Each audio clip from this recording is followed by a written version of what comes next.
Selamat jumpa kembali di dalam channel ini. Pada kesempatan ini saya mengangkat kepada kita sebuah tema berkaitan dengan pertanyaan kepada saya, siapakah yang dipersembahkan oleh Abraham? Apakah Ismail atau Ishak? Nah, tentu pertanyaan ini saya menjawabnya dalam perspektif Alkitab, saudara. Nah, dalam Alkitab secara jelas ia mengatakan bahwa yang dipersembahkan oleh Abraham adalah Ishak. Bisa kita lihat itu di dalam Kejadian pasal 22 ayat yang pertama sampai dengan ayat yang kedua. Demikian firman Tuhan. Setelah semuanya itu Allah mencoba Abraham. Ia berfirman kepadanya, Abraham, lalu sahutnya, ya Tuhan. Firman-Nya, ambillah anakmu yang tunggal itu yang engkau kasihi, yakni Ishak. Pergilah ke tanah Moria dan persembahkanlah dia di sana sebagai korban bakaran pada salah satu gunung yang akan kukatakan kepadamu.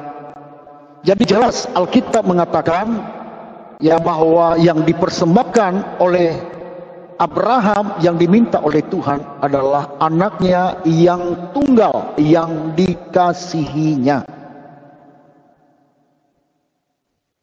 Nah, yang menjadi pertanyaan adalah kenapa Allah mengatakan bahwa anak yang tunggal? Padahal kalau kita lihat, Abraham sudah memiliki anak dari seorang hamba Sarai, yaitu Hagar, yang melahirkan Ismail. Nah, tentu saudara, sebagai kita orang percaya, kita tahu bahwa janji Allah kepada Abraham untuk keturunannya bukan kepada keturunan yang dilahirkan oleh hambanya, tetapi keturunan yang dijanjikan Allah itu kepadanya adalah keturunan yang dilahirkan oleh istrinya Sarai yang dibawanya dari tanah Ur Kasdim. Nah, saudaraku kekasih dalam Tuhan, tentu untuk menjawabnya yang lebih baik ya adalah kita melihat latar belakang lahirnya dari kedua tokoh yang kita bahas ini. Siapakah yang dikorbankan, Ismail atau Ishak? Saya akan memulai dari Ismail. Nah, kelahiran Ismail kita lihat ya di dalam Kejadian pasal yang ke-16 ayat 1 sampai dengan ayat yang kedua. Nah, dikatakan di sana ada Sarai istri Abraham itu tidak beranak. Ia mempunyai seorang hamba perempuan orang Mesir, Hagar namanya. Berkatalah Sarai kepada Abraham, engkau tahu Tuhan tidak memberi aku melahirkan anak. Karena itu baiklah hampiri hambaku itu. Mungkin oleh dialah aku dapat memperoleh seorang anak. Dan Abraham mendengarkan perkataan Sarai. Latar belakang dari lahirnya Ismail adalah atas inisiatif dari Sarah yang bimbang akan janji Allah. Sebab Allah sebelumnya telah menjanjikan keturunan kepada Abraham. Namun Sarai melihat karena usianya sudah lanjut, sudah mati haid, maka dia memiliki inisiatif supaya dia memiliki anak dari Abraham yang dilahirkan oleh hambanya itu. Namun anak yang dilahirkan ini adalah bukan janji Allah kepada Abraham, namun inisiatif Sarah dari kebimbangannya akan janji Allah itu. Nah, yang kedua, kita melihat latar belakang lahirnya Ishak. Bisa kita lihat itu di dalam Kejadian pasal yang ke-17, yang ke-15. Dikatakan di sana, selanjutnya Allah berfirman kepada Abraham tentang istrimu Sarai, janganlah engkau menyebut dia lagi Sarai, tetapi Sarah itu namanya. Aku akan memberkatinya, dan daripadanya juga aku akan memberikan kepadamu seorang anak laki-laki. Bahkan aku akan memberkatinya sehingga ia menjadi ibu bangsa-bangsa, raja-raja bangsa-bangsa akan lahir daripadanya. Jadi kelahiran Ishak adalah kelahiran atas inisiatif Allah. Kelahiran atas janji Allah kepada Abraham yang dikatakan aku akan memberkatinya. Siapa yang diberkati itu adalah Sarah. untuk memberikan kepadanya seorang anak laki-laki untuk diberikannya kepada Abraham. Ya. Jadi atas inisiatif ini, saudara kekasih Tuhan, ada suatu dua perbedaan. Perbedaan yang pertama adalah keinginan daging dari Sarai yang meragukan janji Allah. Sedangkan kelahiran Ishak adalah inisiatif Allah sesuai dengan apa yang Allah janji kepada Abraham. Nah, mari kita lihat tentang konteks yang dikatakan di dalam ayat yang ke-22 tadi. Kita ulangi. Di dalam ayat yang kedua. Dikatakan di sana, firman-Nya, ambillah anakmu yang tunggal itu, yang engkau kasihi. Garis bawahi di sini pertama adalah anak yang tunggal. Nah, kenapa dikatakan dia anak yang tunggal, saudara? Padahal sebelumnya Abraham sudah memiliki anak dari hambanya yang bernama Hagar, yang melahirkan Ismail. Namun Allah mengatakan kepada Abraham, ambillah ya anakmu yang tunggal itu. Kenapa Allah berbicara demikian? Karena yang dilihat oleh Allah atas janjinya itu kepada Abraham adalah anak yang dilahirkan dari janji, bukan anak yang dilahirkan dari kedagingan, ya daging. Ya. Dan yang berikutnya katakan yang engkau kasihi. Nah, kita melihat betul memang Ismail adalah anak yang dikasihi Abraham juga. Bisa kita lihat itu nanti pada waktu Abraham berdialog dengan Allah di dalam pasal yang ke-17. 17 kita mulai. Lalu tertunduklah Abraham dan tertawa serta berkata dalam hatinya, mungkinkah bagi seorang yang berumur 100 tahun dilahirkan seorang anak, dan mungkinkah Sarah yang telah berumur 90 tahun itu melahirkan seorang anak? Dan Abraham berkata kepada Allah, sekiranya Ismail diperkenankan hidup di hadapanmu.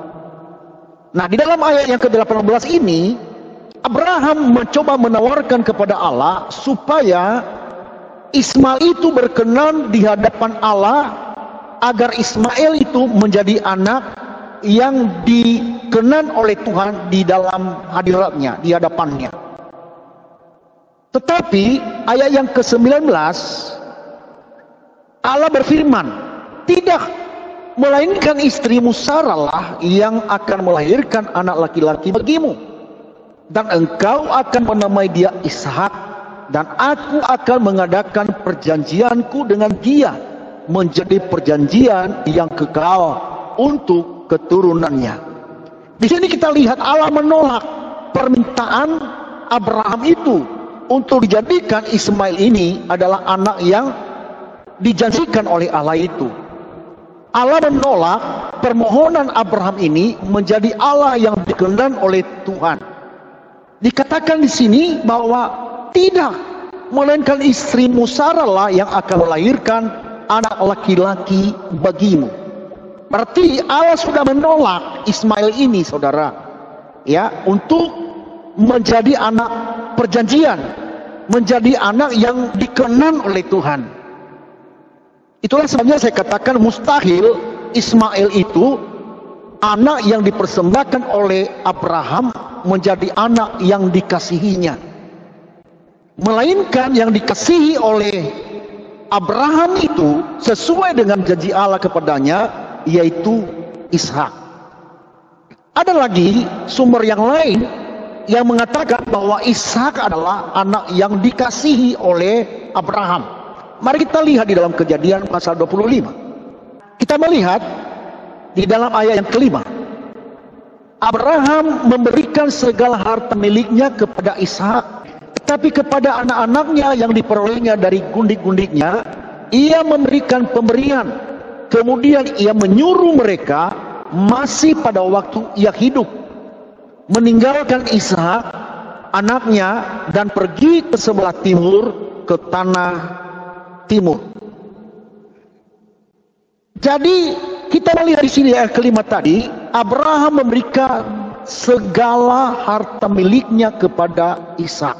Ini adalah salah satu bukti bahwa Ishak adalah anak yang sangat dikasihi oleh Abraham. Kita kembali kepada pasal yang ke-22 tadi. Dikatakan di sana ayat yang kedua, firman-Nya, ambillah anakmu yang tunggal itu yang engkau kasihi, yakni Ishak, pergilah ke tanah Moria dan persembahkanlah dia di sana sebagai korban bakaran pada salah satu gunung yang akan kukatakan kepadamu. Garis bawahi di sini, yang engkau kasihi. Jadi jelas, yang dipersembahkan itu adalah anak tunggal, yaitu anak dari janji Allah kepada Abraham. Dan yang kedua adalah anak yang dikasihi oleh Abraham. Nah, bukti yang lain bahwa yang dipersembahkan oleh Abraham adalah Ishak. Mari kita lihat di dalam pasal yang ke-21. Kita mulai dari ayat yang ke-9. Pada waktu itu Sarah melihat bahwa anak yang dilahirkan Hagar, perempuan Mesir itu bagi Abraham, sedang main dengan Ishak anaknya sendiri. Berkatalah Sarah kepada Abraham, usirlah hamba perempuan itu beserta anaknya, sebab anak hamba ini tidak akan menjadi ahli waris bersama-sama dengan anakku Ishak. Ya.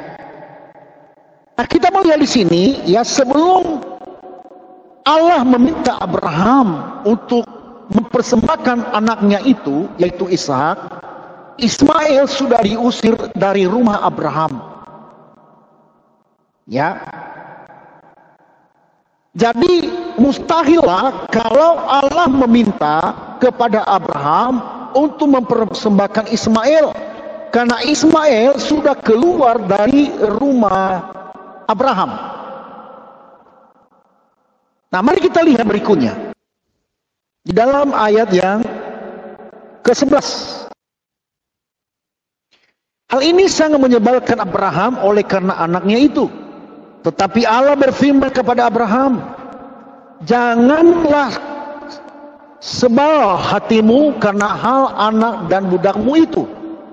Dalam segala yang dikatakan Sarah kepadamu, haruslah engkau mendengarkannya, sebab yang akan disebut keturunanmu ialah yang berasal dari Ishak.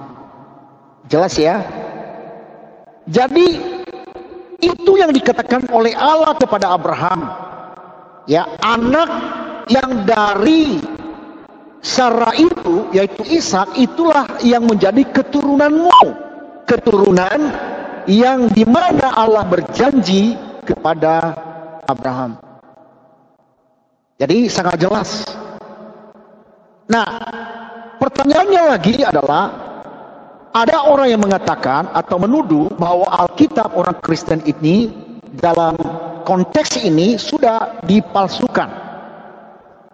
Yang menjadi argumen saya adalah, kalau nama Ishak ini dihilangkan atau disembunyikan atau dimanipulasi dalam Alkitab, tentu pasal-pasal yang menceritakan tentang Ishak di dalam peristiwa mulai dari lahir sampai kepada keturunannya tentu akan dimanipulasi juga.